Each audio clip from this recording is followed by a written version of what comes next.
Assalamualaikum warahmatullahi wabarakatuh. Selamat pagi saudara-saudara. Jumpa lagi. Bagaimana keadaan hari ini? Mudah-mudahan sehat. Mari kita teruskan tema farmakologi 1 ini. Minggu ini adalah obat-obat antipsikosis. Ini salah satu obat yang bekerja pada sistem saraf juga. Apa itu psikofarmaka atau obat psikotropik? Yaitu obat yang bekerja selektif pada sistem saraf pusat dan mempunyai efek utama terhadap aktivitas mental dan perilaku. Digunakan untuk gangguan psikiatrik yang berpengaruh terhadap taraf kualitas hidup pasien. Obat psikotropika ini diedarkan dengan aturan undang-undang psikotropika. Jadi peredarannya memang diawasi karena efek utamanya terhadap aktivitas mental dan perilaku.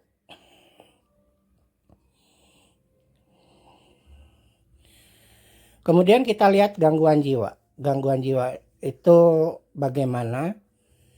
Itu terbagi dari 2 kelompok besar, yaitu gangguan jiwa psikologis. Terbagi dalam 2 kelompok besar. Yang pertama adalah kelompok gangguan jiwa psikosis, gangguan jiwa yang berat. Yang kedua adalah kelompok gangguan jiwa non-psikosis. Apa itu psikosis? Yaitu gangguan dengan hilangnya rasa kenyataan, sense of reality, dengan terganggunya pada hidup perasaan, afek dan emosi, proses berpikir, psikomotor, dan kemauan sedemikian rupa sehingga tidak sesuai dengan kenyataan lagi. Atau psikosis itu semua kondisi tentang terdapatnya hendaya atau impairment berat dalam kemampuan daya nilai realitas.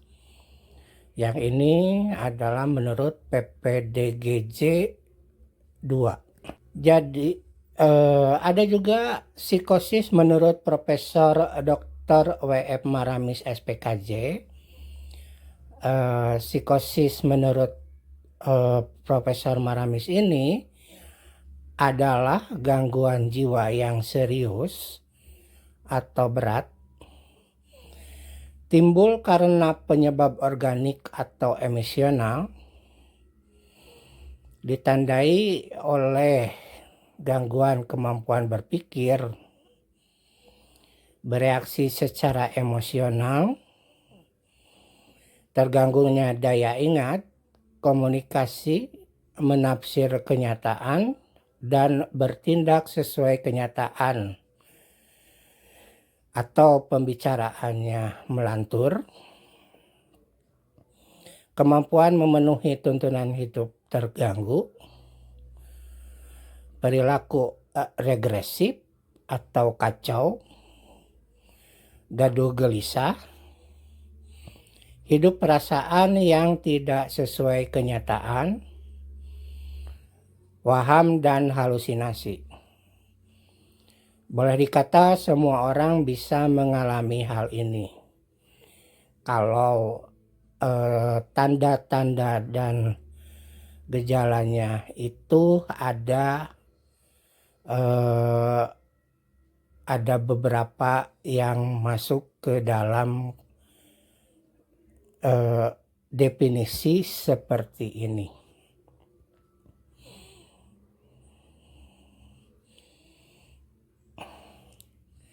Nah, kita simpulkan bahwa psikosis ini ada ditandai dari distorsi pikiran. Ini nanti keluarnya itu berupa waham dan persepsi atau halusinasi. Seperti waham kejar. Jadi kita penderita itu seolah-olah merasa dikejar-kejar oleh sesuatu, baik itu yang nampak sama dia atau yang tidak. Jadi nampak menurut dia misalkan dikejar-kejar hantu atau apa gitu. Kemudian kalau yang tidak nampak ya mungkin dikejar dosa salah satunya. Kemudian waham curiga. Jadi ketika penderita itu melewati orang, dia merasa bahwa orang tersebut akan mencelakai dia atau sedang membicarakan dia. Kemudian waham kebesaran, misalkan dia merasa bahwa dia adalah utusan seseorang ataupun utusannya Allah, misalkan utusan Tuhan. Kemudian cemburu, dosa, nihilistik, bijar, dan ya waham-waham yang distorsi pikiran yang aneh-aneh. Kemudian halusinasi itu baik halusinasi audit, optik, olfaktorik, gustatorik, taktil, kinestetik, dan visceral. Nanti saudara lihat ya contoh halusinasinya bagaimana, dibaca di pustaka ataupun yang lain. Kemudian ada emosi yang tidak patut, tidak serasi, manik, ngamuk-ngamuk misalkan, depresi malah dia, diam saja atau menarik diri, ataupun dangkal. Kemudian pembicaraan yang irrelevan, asosiasinya rongga, incoherent, gagasannya lompat-lompat, sirkumstansial, ekolalia, bahkan mutisme. Perilaku yang disorganisasi seperti gaduh gelisah, agresi, agitasi, wandering atau keluyuran, kompulsi, ekstasi, stupor, inaktivitas, overaktivitas, dan lain-lain. Nah, kenapa seseorang itu bisa mendapatkan gangguan psikosis? Penyebab umum gangguan jiwa atau gangguan psikosis adalah ada 4 atau 5 ini: somatogenik, psikogenik, sosiogenik, kultural, spiritual. Somatogenik, di badannya penderita ada gangguan. Psikogenik ini tekanan batin dari penderita. Kemudian sosiogenik ini lingkungan sosialnya yang menekan dari penderita. Kultural, tekanan kebudayaan setempat. Dan spiritual adalah tekanan keagamaan. Jadi kalau dilihat dari penyebab gangguan jiwa ini, hampir semua orang bisa ya. Semua orang bisa gitu, bukan hampir lagi. Semua orang bisa, tapi ada beberapa orang yang tidak tahan terhadap tekanan. Boleh dikata kita semua mengalami tekanan-tekanan di 5 arah ini ya, 5 arah. Tetapi ada orang yang tidak tahan, akhirnya jatuh ke psikosis. Ada yang orang yang bisa membalikan tekanan tersebut sehingga dia berhasil melewati tekanan. Nah, dari 5 ini sebetulnya tidak berdiri sendiri, jadi terkait secara kompleks, tidak ditekan dari penyebabnya ada di badan saja misalkan,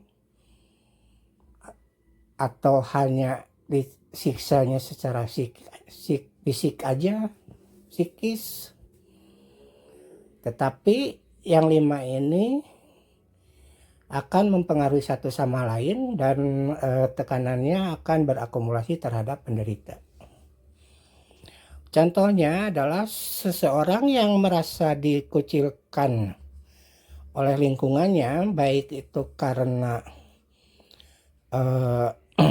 sesuatu hal yang dia perbuat seperti kejahatan ataupun apapun, atau lingkungan telah menjudge orang tersebut sebagai orang yang beda dari sananya misalkan.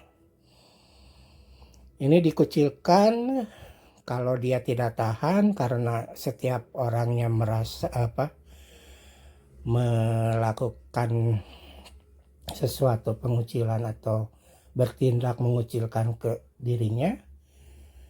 Jadi orang yang dikucilkan ini jadi depresi, menarik diri, sehingga kemudian imbasnya nafsu makan menurun, kemudian sulit tidur, daya tahan tubuh menurun, kemudian secara fisik dia ada kena radang tenggorokan misalnya. Nah, penyebab kompleks ini yang mungkin nanti akan menyebabkan seseorang itu jatuh ke dalam keadaan psikosis. Kita lihat penyebab yang di badan. Gangguan ini bisa terjadi pada neuroanatomi, jadi anatomi sel sarafnya, kemudian neurofisiologi, gangguan sarafnya, neurokimia, zat-zat kimia yang ada di sel-sel sarafnya, kemudian tingkat kematangan dan perkembangan organik, jadi pertumbuhan orang tersebut dari orok menjadi dewasa. Kemudian faktor-faktor sebelum dan sesudah kelahiran dari penderita.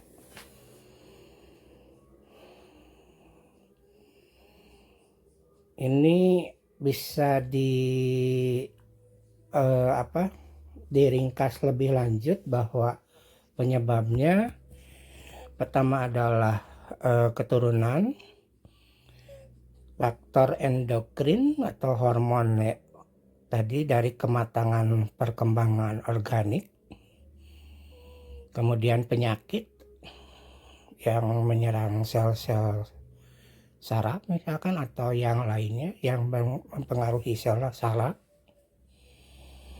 Kemudian ada gangguan zat kimia di otak, kemudian gangguan pengantaran gelombang listrik di otak, kemudian ada perubahan struktur jaringan otak, dan 7 adalah faktor pre dan perinatal. Jadi psikosis ini ketika meletus itu penyebabnya itu tidak setahun atau 2 tahun, tidak terjadi sehari atau 2 hari yang lalu, tetapi mungkin saja dia bisa sebulan yang lalu, setahun yang lalu, atau malah bertahun-tahun. Penyebabnya yang dirasakan oleh penderita tersebut. Faktor psikogenik yang turut menyebabkan gangguan psikosis ini dilihat bisa interaksi antar ibu dan anak, kemudian peran ayah, inteligensi, konsep diri, kehilangan yang berarti, misalkan kehilangan pacar atau kehilangan akibat bencana alam atau akibat kecelakaan yang lainnya. Kemudian pola adaptasi dengan lingkungannya, kemudian tingkat perkembangan emosi dan lain sebagainya. Nah, kemudian ada faktor sosiobudaya. Sosiobudaya bagaimana pola pengasuhan anak, kemudian tingkat ekonomi penderita, kemudian kelompok minoritas. Biasanya kalau kelompok minoritas kan sering mendapatkan tekanan dari kelompok mayoritas ya. Ataupun misalkan ada seorang yang lemah kemudian menjadi bahan bulian dari sekelompok yang lebih kuat. Kemudian pengaruh rasial dan keagamaan, ini contohnya diskriminasi. Kemudian pengaruh tinggal lingkungan tempat tinggal, ini perumahan di perkotaan apakah di pedesaan. Kalau di perkotaan orangnya itu lebih ke individualistik, tetapi kalau di pedesaan kan dia akan lebih peduli sesama. Tetapi ketika terjadi proses sesuatu pengucilan misalkan, yang di pedesaan itu akan lebih terasa oleh penderita. Kemudian kestabilan harga dan nilai-nilai lain yang ada di sosial budaya tempat tinggal penderita. Kita lihat tadi kelompok yang kedua adalah kelompok gangguan jiwa non-psikosis. Ini bisa gangguan neurosis, kemudian gangguan kepribadian, gangguan psikoseksual, gangguan penyesuaian, gangguan stres pasca trauma, gangguan pengendalian impuls, faktor psikologik yang mempengaruhi kondisi fisik, kemudian gangguan buatan 9 ada gangguan penggunaan zat, kemudian 10 fenomena dan sindrom yang berkaitan dengan faktor sosial budaya di Indonesia. Sedangkan kelompok 1 tadi, kelompok gangguan jiwa psikosis, ini dibagi karena psikosis organik dan psikosis non-organik. Psikosis organik ini ada yang sifatnya akut, yaitu delirium. Ada yang bersifat kronik, ini demensia. Jadi penyebabnya adalah organik dari dalam tubuh dianya sendiri, dalam tubuh penderitanya itu sendiri. Kemudian psikosis non-organik, schizofren, gangguan afektif, gangguan waham, gangguan psikosis fungsional akut. Nah, kita lihat schizofren. Apa itu schizofren? Schizos adalah pecah belah, fren adalah jiwa. Jadi schizofren boleh dikatakan adalah jiwa yang pecah. Batasannya, schizofren yaitu sekelompok gangguan psikosis fungsional yang ditandai oleh distorsi pikiran dan persepsi yang mendasar dan khas, afek yang tidak wajar atau tumpul, kesadaran yang jernih, dan kemampuan intelektual biasanya tetap terpelihara. walaupun ada kemunduran kognitif tertentu dapat berkembang kemudian. Kejadiannya sekitar 0,2% sampai 0,8% per tahun. Ini bisa menimpa semua orang, baik pria ataupun wanita. Perbandingannya 1:1 berarti seimbang. Nah, kejadiannya di pria lebih muda malah, 15 sampai 25 tahun. Sedangkan di wanita 25 sampai 35 tahun.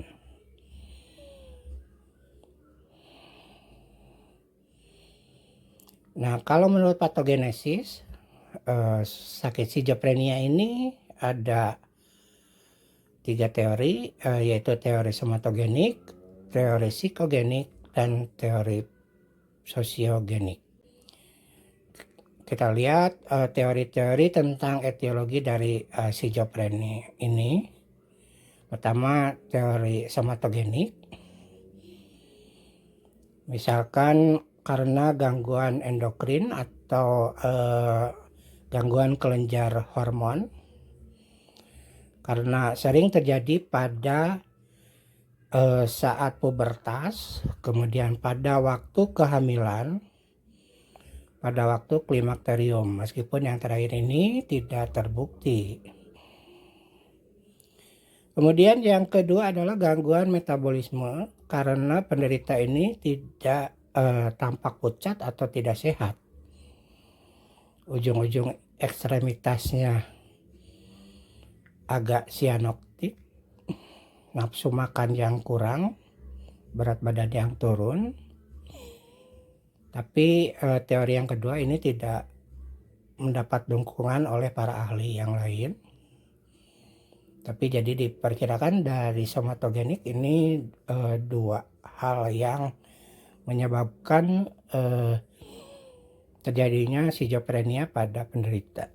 Nah, tapi ada keadaan yang menarik. Pada penderita schizophrenia ini ternyata terjadi pengurangan volume dari korteks frontalis, talamus, hipokampus, korteks temporalis superior. Jadi ketika dibedah itu ternyata dibandingkan dengan orang normal, volume otaknya itu berkurang. Sebaliknya tadi yang berkurang, kemudian ada yang bertambah volumenya di ventricle 3 dan ventricle lateral, kemudian basal ganglia. Ini pada penderita yang diterapi neuroleptik. Kemudian selain itu pada sistem limbik ini ada pengurangan ukuran gyrus amigdala, hipokampus dan parahipokampus. Kemudian transisi abnormal dari glutamat di hipokampus. Kemudian fungsi neuron-neuron di hipokampus ini mengalami disorganisasi. Kemudian ada pengurangan densitas neuron di daerah korteks frontalis, talamus, dan gyrus cinguli. Kemudian hipotesa dopamin yang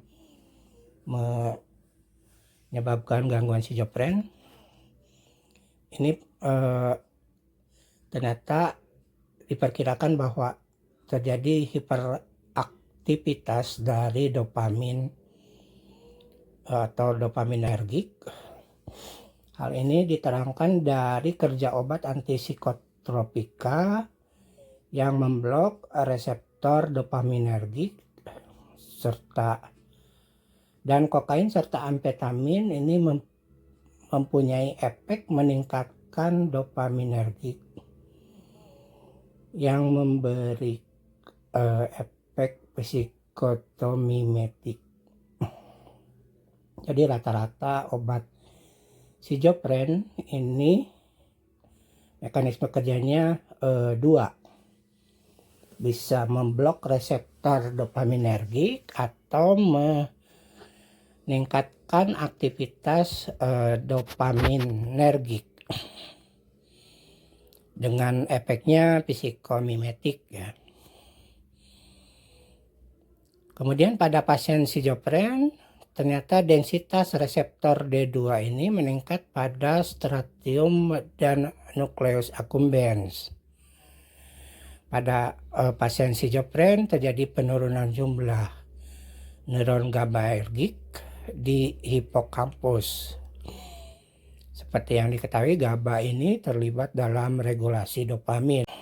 Jadi penurunan aktivitas GABA ini mengakibatkan hiperaktif neuron-neuron dopaminergik. Kemudian ada hipotesa kedua, yaitu hipotesa glutamat. Terjadi peningkatan reseptor glutamat di daerah konteks frontal dan hipokampus. Kemudian pemberian glisin bekerja pada yang bersamaan dengan antipsikotik. Jadi glisin ini ternyata bisa bekerja pada reseptor glutamat untuk memperbaiki gejala-gejala positif dan gejala-gejala negatif serta fungsi kognitif dari pasien schizofren.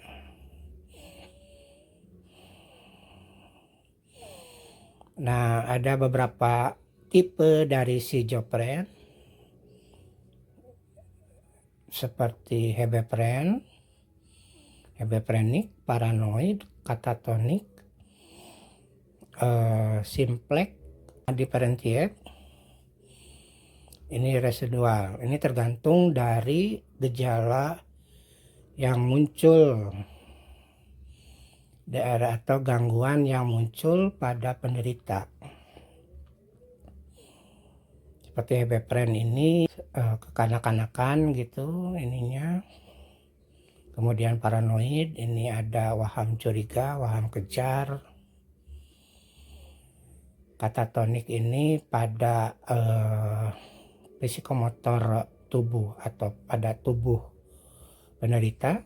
Kemudian simplex ini pada gangguan kemauan. Indifferent ini yang tidak khas, jadi gejalanya banyak yang menonjol. Kemudian residual ini gejala sisa, umumnya adalah negatif simptom dan lainnya. Nah, terapinya secara umum adalah pertama, perbaiki keadaan umum. Tadi kalau dia terlihat pucat, tidak terlihat tidak sehat, maka pasien tersebut disehatkan terlebih dahulu. Jadi keadaan umumnya diperbaiki. Kemudian pemberian antipsikotik dan monitoring efek samping. Di samping itu ya diperbaiki juga jiwanya.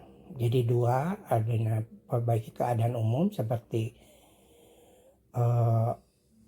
tadi yang kalau kelihatannya itu pucat, maka diberikan asupan gizi yang baik sehingga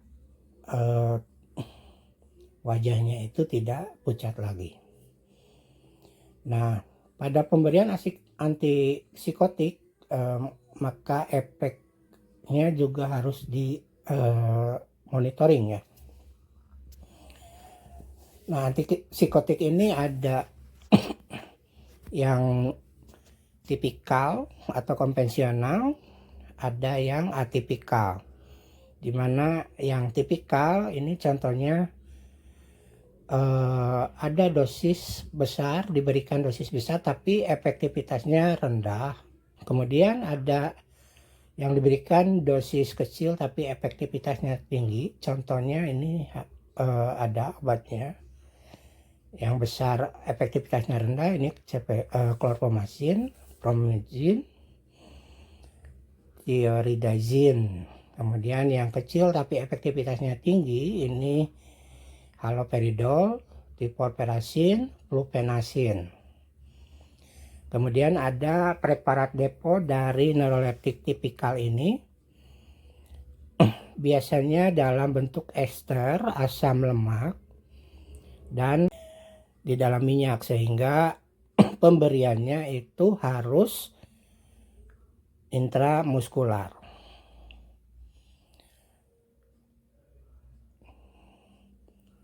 Kalau obat suntik di dalam minyak kan itu tidak boleh diberikan secara intravena ya, tetapi harus intramuskular.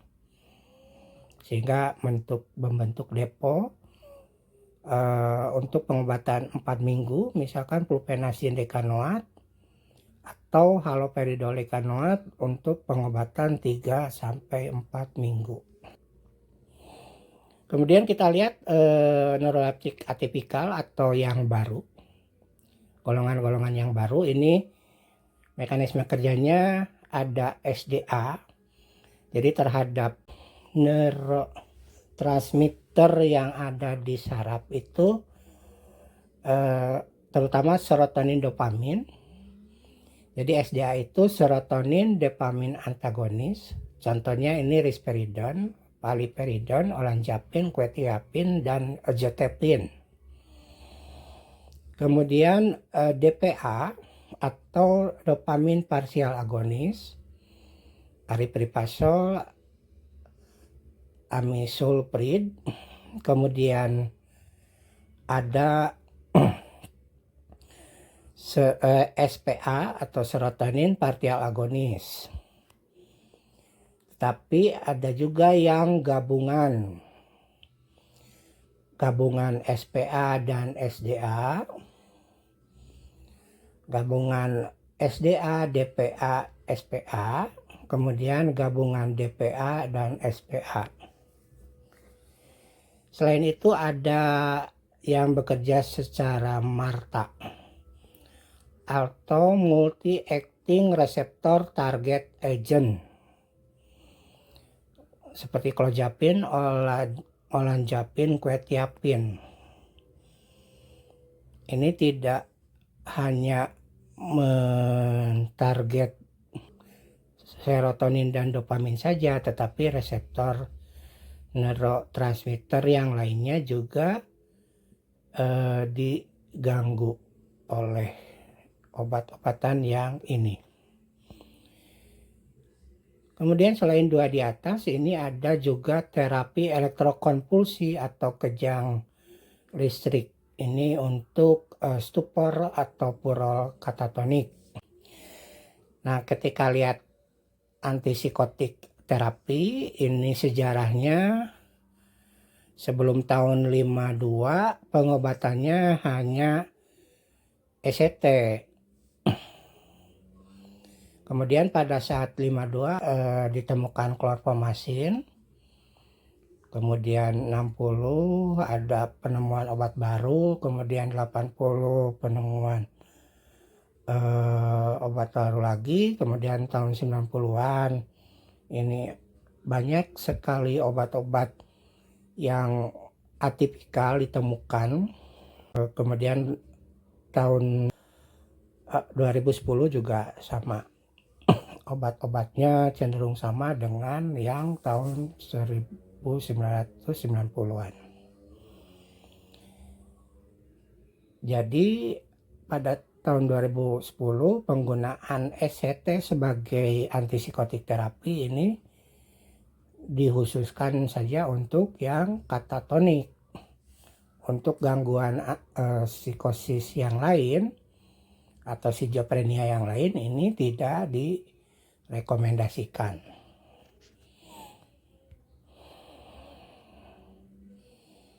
Ini aturannya, antipsikotik dimulai dengan dosis rendah, kemudian ditingkatkan bertahap, start low, go slow, seperti haloperidol 3 kali dengan dosis 2-5 mg per hari, atau klorpromazin 2-3 kali dosisnya 100-200 mg risperidon 2 kali. Dosisnya mau yang 1 mg, 2 mg, atau 3 mg. Begitu pula quetiapin, olanzapin, aripiprazol, paliperidon, clozapin, dan lain-lain. Nah, khusus untuk pasien yang tidak patuh minum obat, ini diberikan injeksi depo.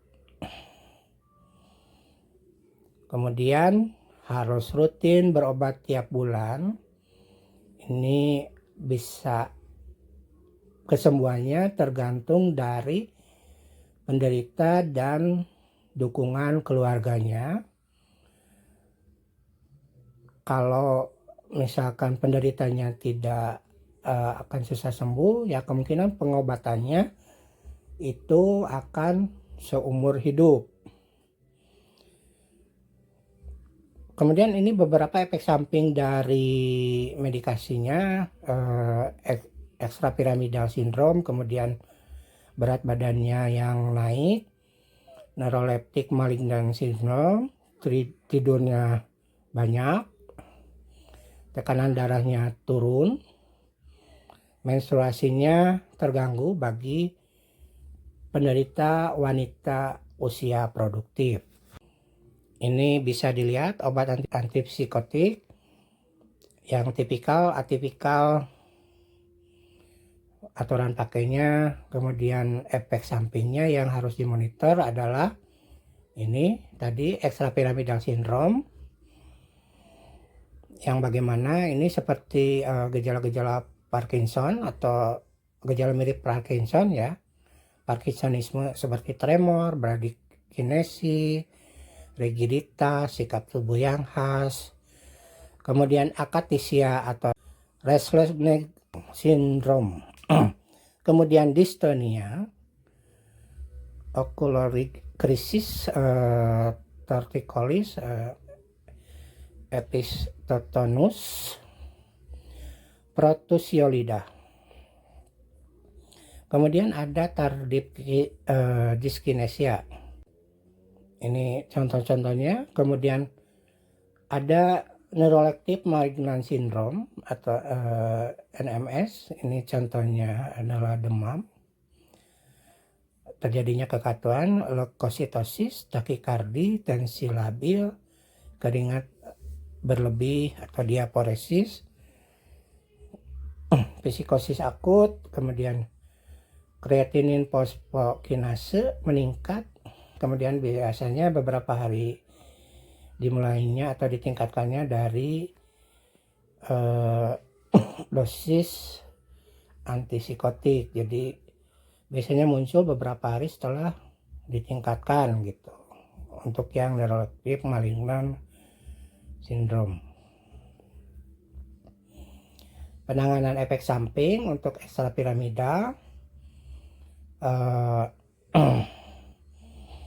gejala-gejala seperti Parkinson ini turunkan dosis antipsikotik, kemudian pertimbangkan ganti dengan antipsikotik lain, misalkan dari atipikal menjadi tipikal, atau dari tipikal yang satu ke tipikal yang lain.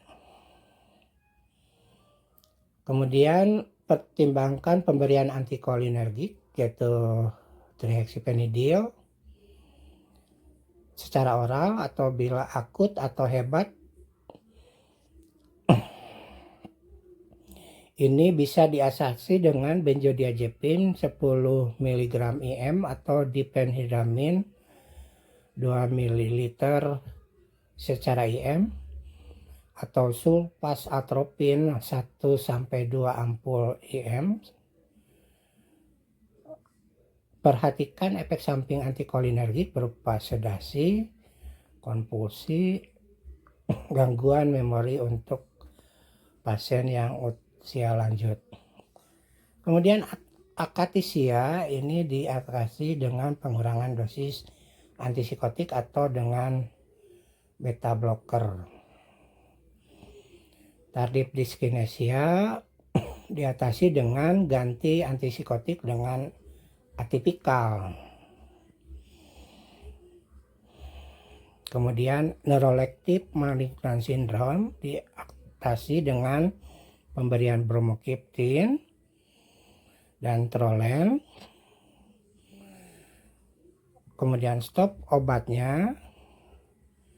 Terapi simptomatik seperti antipiretik kalau dia demam, dengan kemudian benzodiazepin juga bisa diberikan.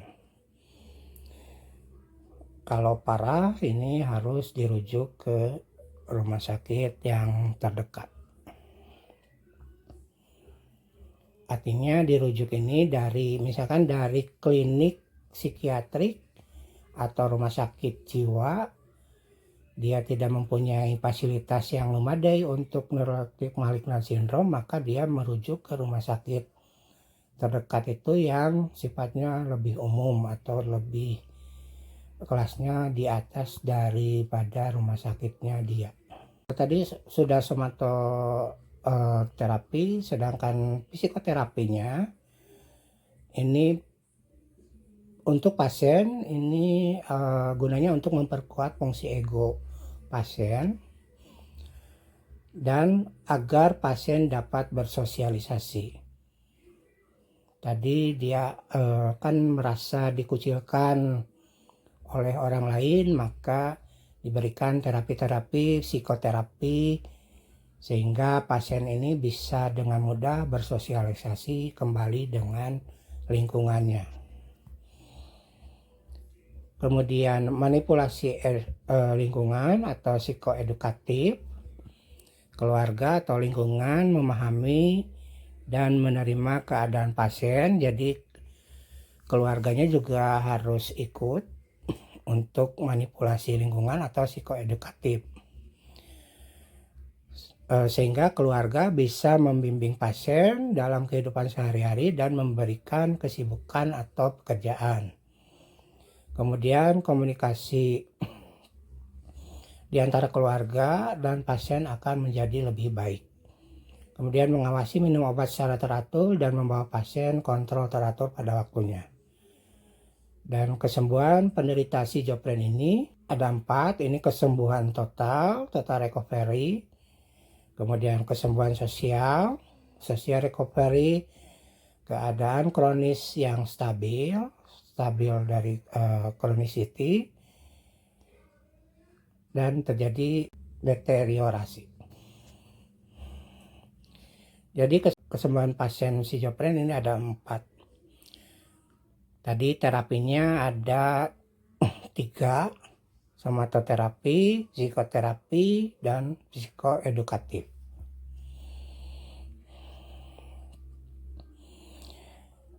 Nah, psikotropik ini ada beberapa macam kegunaannya. Obat-obat psikotropik ini seperti antipsikosis, kemudian antidepresi, antimania, anti-ansietas, anti-insomnia, anti-obsesif kompulsif. Nah, obat-obat ini kan tadi digolongkan sebagai psikotropika yang peredarannya diatur oleh undang-undang tersendiri. Di samping tentu saja narkotika. Jadi psikotropika dan narkotika itu dua-duanya diatur oleh undang-undang peredarannya. Nah, tadi obat-obat antipsikosis kalau ditinjau secara golongan ini ada golongan fenotiazin, butyrophenol, diphenylpiperidin atipikal. Nah, mekanisme kerjanya semua obat antipsikosis merupakan obat-obat potensial dalam memblokade reseptor dopamin dan juga dapat memblokade reseptor cholinergic, adrenergic, dan histamin. Ada obat generasi pertama yang atipikal, ini golongan fenotiazin dan butyrophenol umumnya tidak terlalu selektif. Sedangkan benjamid ini sangat selektif dalam memblokade reseptor dopamin D2. Antipsikosis atipikal Ini memblokade reseptor dopamin juga serotonin. Dan beberapa di antaranya juga dapat memblokade dopamin sistem limbik, terutama pada stratium. Antipsikotik atau neuroleptik ini indikasinya biasanya skizofrenia akut kronis, kemudian psikosis akut dan psikosis organik, kemudian depresi berat dengan gambaran psikotik yang jelas, gangguan bipolar, sindrom Guillain-Barré de la Tourette. Psikotik atipikal adalah antipsikotik generasi kedua yang lebih aman dan lebih menguntungkan dari psikotik tipikal. Pada dosis terapeutik sangat minimal menimbulkan gejala ekstrapiramidal dan hiperprolaktinemia.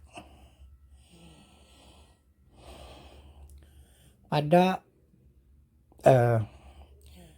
antipsikotik atipikal ini dapat memperbaiki gejala positif dan negatif dari gejala skizofren. Kemudian sangat sedikit menimbulkan gangguan kognitif dan lebih ditolerir oleh pasien.